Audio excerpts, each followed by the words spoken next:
Opisyal nang bumalik sa GMA Network si Denise Laurel pagkatapos ng halos 20 taon at nakatakdang bumida sa paparating na afternoon series na Prinsesa ng City Jail.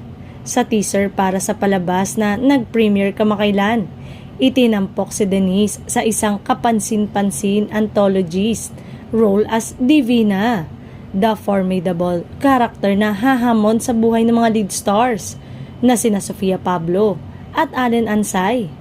Ang huling teleserye appearance niya sa GMA ay noong 2005 pa na fantasy series na Encantadia.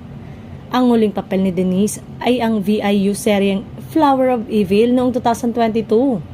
Gumawa rin siya ng isang guest appearance bilang judge sa It's Showtime noong nakaraang taon.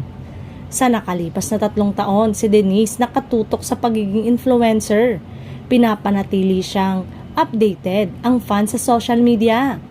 Makakasama ni Denise ang powerhouse cast na kinabibilangan ni Dominic Ochoa at Beauty Gonzalez. Ang pagbabalik ni Denise Laurel sa GMA Network ay nagdulot ng pananabik sa mga tagahanga.